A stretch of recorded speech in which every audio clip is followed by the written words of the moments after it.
গণভোট অনুষ্ঠানের 3 মাসের মাথায় ঢাকার প্রাণ কেন্দ্রে আমাদেরকে গণভোটের রায় বাস্তবায়নের দাবি নিয়ে সমাবেশ করতে হচ্ছে। আমি মনে করি এটি বর্তমান ক্ষমতাসীন দিন। আজ 24 এপ্রিল 2026 ঐতিহাসিক সোহরাওয়ার্দী উদ্যানে আয়োজিত বাংলাদেশ খিলাফত মজলিসের ডাকে অনুষ্ঠিত গণভোটের রায় বাস্তবায়নের দাবিতে ঐতিহাসিক গণসমাবেশে উপস্থিত সংগ্রামী নেতৃবৃন্দ, বাংলাদেশ জাতীয় সংসদের বিরোধী দলীয় নেতা, বাংলাদেশ জামাতে ইসলামী ও 11 দলীয় ঐক্যের শীর্ষ নেতা জনাব ডক্টর শফিকুর রহমান, উপস্থিত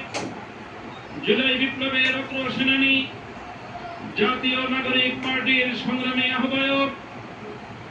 জাতীয় সংসদের বিরোধী দলীয় চিফ হুইপ জনাব নাহিদ ইসলাম, উপস্থিত বাংলাদেশের মুক্তিযুদ্ধের অন্যতম শীর্ষ নেতৃত্বের অধিকারী,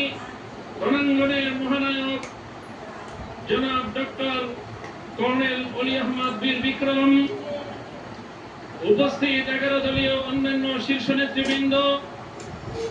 বাংলাদেশ খিলাফত মজলিসের নায়েবে আমির, যুগ্ম মহাসচিব বৃন্দ,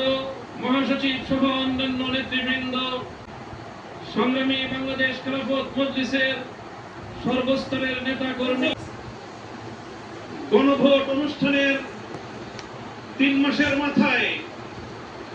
ঢাকার প্রাণ কেন্দ্রে আমাদেরকে গণভোটের রায় বাস্তবায়নের দাবি নিয়ে সমাবেশ করতে হচ্ছে। আমি মনে করি এটি বর্তমান ক্ষমতাসীন সরকারের জন্য লজ্জা এবং পরিতাপের বিষয়। তাদের জন্য একটি কলঙ্কজনক অধ্যায়। সংগ্রামী সাথী ও বন্ধুগণ, জুলাই বিপ্লব পরবর্তী এই বাংলাদেশের মাটিতে দাঁড়িয়ে আজকে আমি স্মরণ করছি বাংলাদেশের সেই সকল অকুতভয় বীর সেনানীদেরকে, যারা এই স্বাধীন সার্বভৌম জাতিসত্তার ভিত্তিতে একটি বাংলাদেশ গঠন করার জন্য যুগে যুগে রক্ত দিয়েছে। সেই ব্রিটিশ বিরোধী আন্দোলনে 1831 সালের বালাকোট, 1857 সালের সিপাহী বিদ্রোহ, শামিলি রণাঙ্গন থেকে শুরু করে 1947 সাল পর্যন্ত যারা রক্ত দিয়ে, জীবন দিয়ে ভারতীয় আধিপত্যবাদ থেকে এই পূর্ববঙ্গ নামক বাংলাদেশের একটি স্বাধীন মুসলিম জাতিসত্তা গঠনের জন্য সংগ্রাম করেছিল। 20 শতকের গোড়ার দিকে 1905 সাল থেকে বঙ্গভঙ্গ থেকে কলকাতা এবং দিল্লির আধিপত্যকে যারা মানতে অস্বীকৃতি জানিয়ে রক্ত দিয়েছে, জীবন দিয়েছে, 1921 সালে এই বাংলাদেশের মানুষের